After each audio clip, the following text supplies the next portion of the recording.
Hello दोस्तों, आज हम आ चुके हैं चैप्टर 1 रियल नंबर्स के फॉर्मूलाज एंड कंसेप्ट के साथ। तो इस आज की क्लास में बच्चों हम पढ़ेंगे फॉर्मूला एंड कंसेप्ट और जो हमारा चैप्टर 1 है क्लास 10th का रियल नंबर्स। ओके, तो चलो स्टार्ट करते हैं। First of all we understand real numbers. Real numbers student जितने भी हम रेशनल नंबर्स होते हैं और इरेशनल नंबर्स होते हैं उनको हम रियल नंबर्स कहते हैं। Okay students, real numbers and irrational numbers are together called real numbers। तो स्टूडेंट रैशनल नंबर में जो आपके इंटीजर्स होते हैं, पॉजिटिव और नेगेटिव इंटीजर्स, ओके, और होल नंबर्स, नेचुरल नंबर्स, ये सभी रियल नंबर्स में आते हैं, रैशनल नंबर्स में आते हैं। और इरेशनल नंबर, तो इन दोनों को, rational number and irrational number को एक साथ हम रख लें तो वो हमारे रियल नंबर्स होते हैं। Okay students, now we understand rational number. A rational number that can be expressed in p upon q is called a rational number where p and q are integers। Student अगर हम किसी भी number को p upon q के form में अगर express कर पाए जहां पर p एंड q इंटीजर्स होते हैं और q हमारा जीरो नहीं होना चाहिए, डिनोमिनेटर जीरो नहीं होना चाहिए, तो वो हमारे रैशनल नंबर होते हैं। जैसे example 3/5, 7/9, -13/15 etc। Okay, now irrational number, a number that cannot be expressed in the form p upon q। एक नंबर जिसको हम p अपॉन q के फॉर्म में एक्सप्रेस नहीं कर सकते हैं उनको हम इरेशनल नंबर कहते हैं। Where p and q are integers and q not equal to zero. Okay, and जैसे एग्जांपल है √2, इसको हम एक्सप्रेस नहीं कर सकते p अपॉन q के फॉर्म में। √3, √15, पाई और 0.1011 0 111 0 1111 etc, ये हमारे इरेशनल नंबर हैं। क्योंकि अब जैसे स्टूडेंट्स ये हमारा √2 है, तो √2 को हम p अपॉन क्यू के फॉर्म में नहीं रिप्रेजेंट कर सकते, क्योंकि अगर हम यहाँ पे इसकी वैल्यू रखें तो वो 1.23 कुछ भी, जैसे ये वैल्यू है, या 1.212 ऐसा कुछ वैल्यू है, तो इसको अगर हम 1 से डिवाइड करेंगे तो स्टूडेंट्स हम इसको p अपॉन क्यू के फॉर्म में रिप्रेजेंट नहीं कर सकते हैं। ओके, तो ऐसे ही √3, √15 इनकी कुछ वैल्यूज होती है।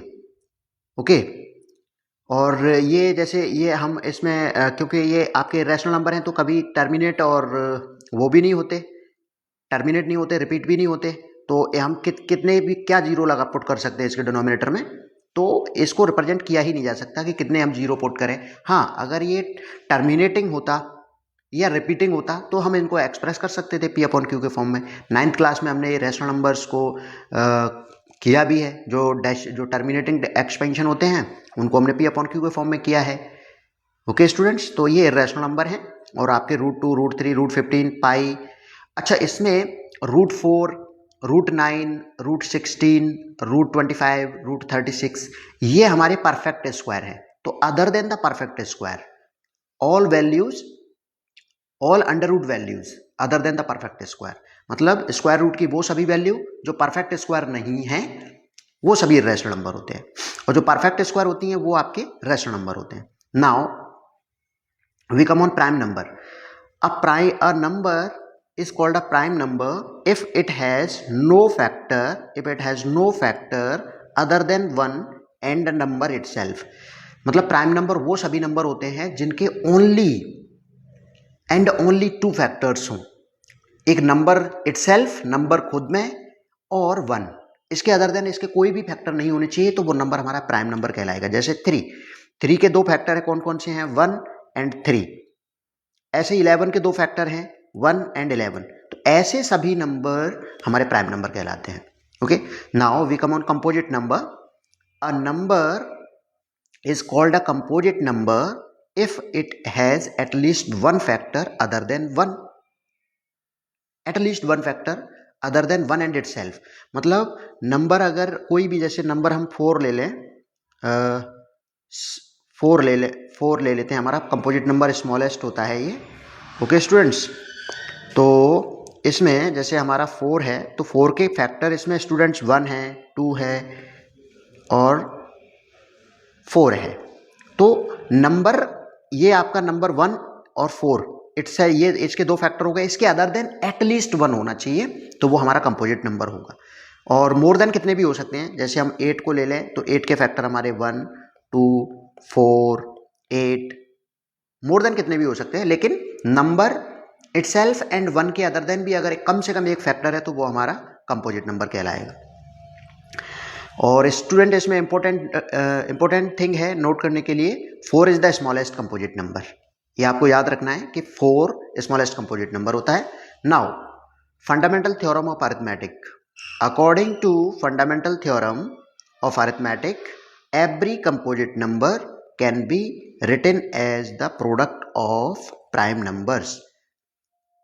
हम हर एक कंपोजिट नंबर को उसके प्राइम फैक्टर्स में लिख सकते हैं अकॉर्डिंग टू फंडामेंटल थ्योरम्स, और these factorizations are unique for every composite number। Students ये बहुत इंपॉर्टेंट है फंडामेंटल थ्योरम समझना कि हम किसी भी कंपोजिट नंबर को प्राइम फैक्टर्स में ब्रेक कर सकते हैं और हर एक कंपोजिट नंबर्स के जो फैक्टर्स हैं वो यूनिक होंगे। जैसे हमारा 4 है, 4 के फैक्टर्स होते हैं 1, 2 एंड 4। तो ये फैक्टर्स जो 1, 2 एंड 4, हाँ ये जो फैक्टर्स हैं ये किसी और नंबर के नहीं हो सकते हैं, सिर्फ ये इंक्लूड हो सकते हैं। बट ये कहें कि 1, 2, 4 ये फैक्टर्स किसी और नंबर के हों नहीं। जैसे हम 8 को ले लें, हाँ ये इंक्लूड हो सकते हैं उसमें, 1, 2, 4 एंड 8, इसमें 8 भी इंक्लूड हो गया। अब हम ये कहें कि 8 के 1 to 4 को फैक्टर कह दें, फैक्टर तो है बट ओनली ये फैक्टर नहीं है। तो इसलिए हर एक कंपोजिट नंबर के जो प्राइम फैक्टर्स होते हैं वो यूनिक होते हैं। ओके स्टूडेंट्स, तो ये एक इंपॉर्टेंट है, कंपोजिट नंबर को प्रोडक्ट ऑफ प्राइम फैक्टर्स में लिखा जा सकता है। Okay students, now to find the HCF and LCM। Students HCF find करने के लिए हमें lowest power of common numbers, अगर हमने प्राइम फैक्टर्स में ब्रेक कर लिया है किसी भी नंबर को, तो उसके जो कॉमन नंबर हैं उनकी लोएस्ट पावर हम इंक्लूड करते हैं। और LCM के लिए स्टूडेंट्स, LCM के लिए हम highest power of all number को इंक्लूड करते हैं। Highest power of all number should not be repeated, number आपका रिपीट नहीं होना चाहिए।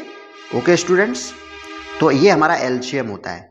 और HCF आपका lowest power of common numbers है, और LCM है highest power of all number and number should not be repeated. इसमें स्टूडेंट्स हमने एक एग्जांपल भी ले लिया है, जैसे 2 to the power 5, 3 to the power 4, 5 to the power 3, 2 to the power 4 into 3 to the power 2 into 7 to the power 4, ये हमारे दो नंबर्स हैं। अब देखो हमने LCM लिया है, तो LCM क्या है स्टूडेंट्स, LCM है हमारा highest power of all number. तो हमें देखो नंबर रिपीट नहीं करने, हमारे पास नंबर है 2, 3, 5 and 7।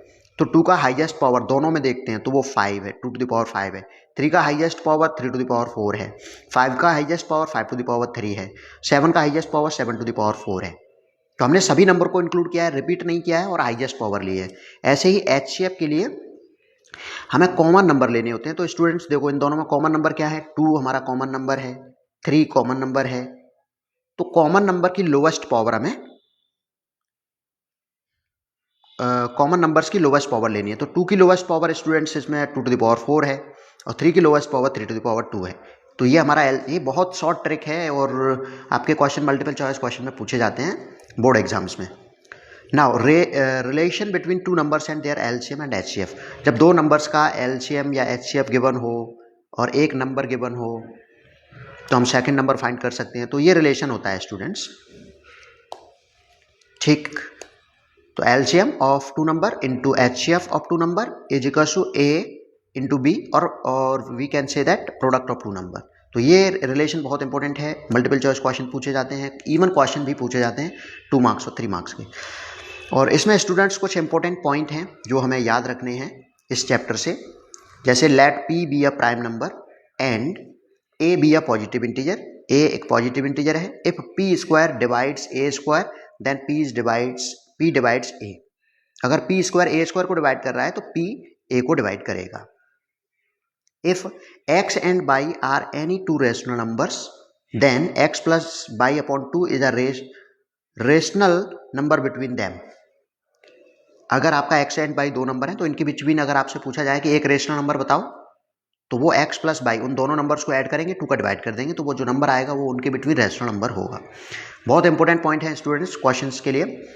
If x and y are any two distinct irrational number then root x y is an irrational number between them. अगर हमारे पास दो नंबर हैं x एंड y और उनके बिटवीन अगर हमें इरेशनल नंबर फाइंड करने हैं, इरेशनल नंबर, तो हम डायरेक्टली एक इरेशनल नंबर फाइंड करना है तो रूट एक्स वाई दोनों का मल्टीप्लाई करो और रूट में लिख दो।